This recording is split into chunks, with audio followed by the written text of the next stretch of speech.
Hello, today we're going to talk to you about posture by design and not by circumstances. I'm Heather from Energy Body. So you may have recently, with working from home, be spending more time sitting. However, this is becoming an increasing problem that we've seen as therapists and body workers. We have noticed an increasing trend probably over at least probably maybe about 5 years or so, where people are starting to get more and more problems around the neck area. But what does this mean if you're spending time sat down? So most people beware that yes, it's not going to come as a surprise to them that they may be getting what is now actually a new term called tech neck, which actually leads to a condition called digital dementia. But most people, where I want you to link this to is like in terms of tech neck, most people will be thinking, oh, well, yes, of course, a posture like this isn't going to be good for me. What people don't realise is the impact that has on your cognitive ability, your decision-making processes, clear thinking, sort of rational thinking, being able to come up with sort of like cognitive ability, convergent or divergent thinking out of the box. And what this is all to do with, there's a couple of things going on here.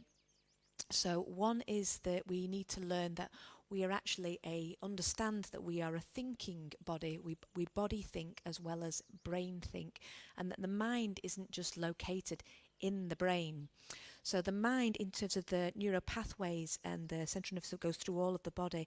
What this means is that by moving, we actually create the ability to be able to think. And if this sounds a bit strange, then think of a time where you were trying to remember something or work out a problem, and it's just like not coming. And then by moving and going off, and what you think happens is that you think that you forget about it. But actually what you're doing is then you've placed it into a different place in your body, subconscious. You're moving around. It's still at the back of your mind, and you're walking around, or you're in the shower, or you've got a problem to solve, or you've gone out for a run or a walk, and all of a sudden it just goes bing, and all these thoughts start coming in. It's the fact that you are moving your body. That's neuroplasticity. So you make more brain connections that goes, but actually within moving your body.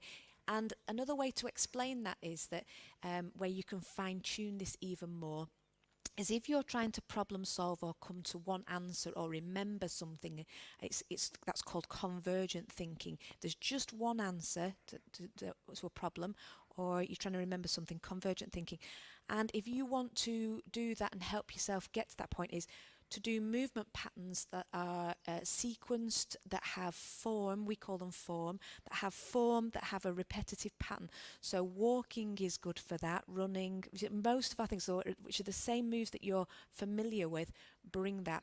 However, a little bit of a secret to you, if you are wanting to think outside of the box, which is called divergent thinking, and be more creative in your thinking, then you need to respond accordingly with your body. You need to do the same thing, which is have random movement. So dancing is good for that, but again, dancing that's not in a fixed pattern formation is like anything, doing something that's completely, and how often do you practice movement that is not habit, that you come out of? It's like, how do you break movement pattern? And when you break movement patterns and habits, that's when you can, again, that is the forming of new neurons, synapses, and the neuroplasticity.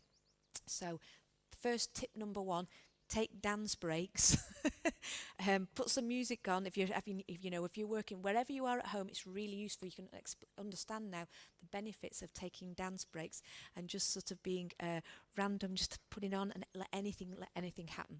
Okay, let's come back to our postures. So, and tech neck and digital dementia, what does that mean? So, how we can explain this to you. The posture of what they call Parkinson's posture. So Parkinson's posture is seen as an anterior roll of the shoulders, tend to be a kyphosis or hyperkyphosis of the upper back, and this head forwards position, which you can now start to see what's happening, and then a walk when they're walking, which is a shuffle walk, which is when people are also looking at the mobile phone. You've then got the shuffle walk as well.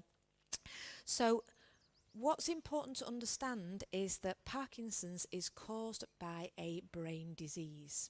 Okay, let's come at it from another angle. See, this is the posture that most of us are in. If you spend a lot of time sitting, anterior roll if you're on the desk, hands in pockets when you're walking, mobile phone down here, screen. This is a posture, okay, and what happens here is the impact that it plays on in terms of the messages it's sending back to you about your postures to your brain, but also the impact on the central, on the nervous system. What happens here is it causes then a brain deficit, okay. So they have linked that directly to that postural position is causing a brain deficit, which in turn leads to something which they now call digital dementia. So I need to get this clear. So it doesn't cause Parkinson's, that's a brain disease. It causes something called digital dementia, which is basically losing cognitive function, memory. Okay, so it's all those things. So this is having an effect on your body that is replicating symptoms, replicating the symptoms that you get from sort of Alzheimer's and Parkinson's. Really, really important. I'm not trying to frighten you there, but I am trying to point out the importance of that. So what happens here is when you get the other thing that this posture represents, so this forwards curling of this posture represents two things. It either represents curling up in bed and feeling really safe, sleeping, okay, or it is also or fight or flight. Well, it's the shutdown one. It's sort of like the freeze or the immobilizing or let's go. And it's interesting, I will say this, sort of, this is where you need to understand. So this expression that's going around at the moment, be safe, stay alert, is a real contradiction in terms. Those two words should not be happening in the same sentence. Stay safe, stay alert. This, if this is accompanied with stay alert, this is a frightened response. Okay, it's not a safe response. This is what happens. And they have shown that this position here will also then, as I've just said, impair your ability to be able to think clearly, because you now also, the body, even if you just do this posture, your body then thinks there's emergency. Any of you who does works with animals, particularly dogs, and dog sort of psychology, when you look at your pets sleeping, okay, what do they say about a dog that curls up and is tight asleep, as opposed to a dog that's lying on its back? Real difference, okay. This is open and safe. Anybody who works in posture, this is sending signals of open and safe. It is different of like being in shock, okay, but this upright position is a really open one, and they have done tests and they have reported just by simply bringing your posture up into a more natural, not this is sort of like shock response, but just a natural upright position, as well as giving off the air that there is confidence. You sense that in yourself, but it has been proven to lower your cortisol levels. Okay, why is that important? Again, how is that linked? Because if you have excessive cortisol levels that go on for a prolonged length of time, it impairs your ability to think clearly. Again, it causes this brain fogging, as well as adrenal fatigue, Cushing's disease, when you've got excessive cortisol. So simply checking your posture so that you're not slumped in a chair, so things, has this knock-on effect, okay? It's that fight or flight, really important. So that's a little bit of a explanation of sort of why this posture is looking at posture. I mean, we've got, tech neck syndrome. We've also, let me move here. I keep turning from side to side, so a different view. This forward head position here. Okay. They have also now found that when you get this forward head position here, that you can get, they have discovered bony growths, the same that you would get on your feet, if you've got bunions, or some people get them in shoulders, with the positioning being wrong for an extended length of time, the body starts to put sort of extra calcium bone deposits down, and they have found growths here now on this bony growths that look like two horns coming out from the base of your skull. The amount of weight that your body then has to carry when this is off centre, and then you can see me better from the side when you get this anterior shoulder position. You can't quite see my hand. An anterior position of the shoulder is when the arm comes round here, and you get this rolling. This then impacts on your shoulder. So shoulder impingement, frozen shoulder, all happen with this anterior. So anterior shoulder rotation is not the same as this kyphosis in your upper back. This happens, it usually happens along with it, but it's two separate things. Okay, this shoulder rotation here causes this jamming up when you come to raise your arm. Overtension here is what causes this frozen shoulder, and here.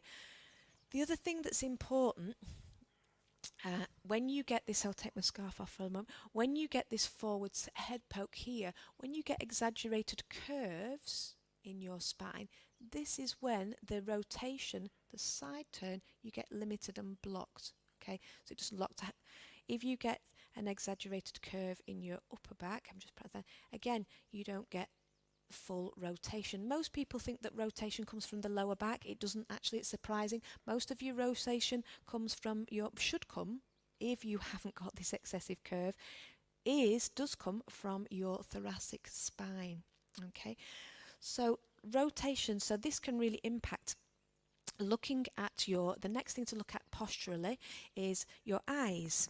So checking your range of vision. Again, all of these exercises we're going to be giving you in our short series of 10-minute clips. So eyes, looking and checking, where you've got full range in all corners, directions, circles, up and down, but also sensing peripheral vision. So when you look straight forwards, what's the range you've got both on left and right to your peripheral vision? Can you scan here? When you're using peripheral vision, it drops you into your parasympathetic nervous system. That's the part of the nervous system that helps you rest and digest and calms you down. It's connected through into the vagus nerve. So here, when your peripheral vision, it's a good thing to practice, is to look at something straight in front and then soft gaze. So you're not really looking at what's in front, just seeing, and it literally is the bigger picture, being able to see the bigger picture. When we're in this mode, looking straight forwards, which most of us are all the time, screen time, and if it's not that, it's reading. This forward vision is not a rested position for your nervous system. It is focused and it's alert, which is good, but it doesn't allow you to soften. So do practice in between working at soft gazing and these eye exercises.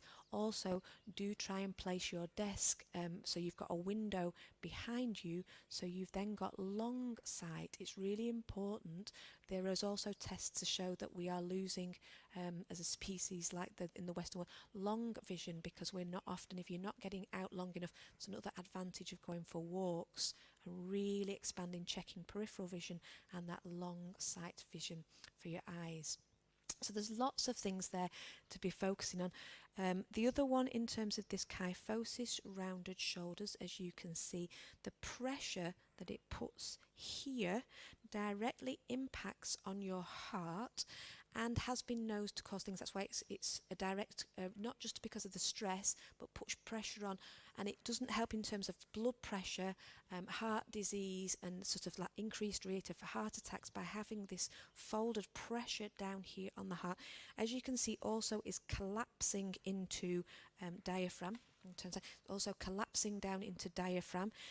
Yes, we can breathe into the back, but this pressure, this inability as you're down into here, and it also then doesn't help digestion either. So I do hope, I'm really not a fan of like when people sort of eat on settees, if at all possible. Do hope you can find a table or something that you can sit upright on. The impacts on your digestive system by eating like this is phenomenal. It does not help the digestive tract at all, and then again that becomes a knock-on effect, because once the digestive system isn't going through properly, you get this compacting, you get bloating. Once you get this bloating, the diaphragm can't, hasn't got full range to go down. Then once you've got shortness of breath because of this, you've then got your body thinking there's an anxiety response because you're only breathing in this short breath, which triggers the sympathetic nervous system, which is again that fight or flight response.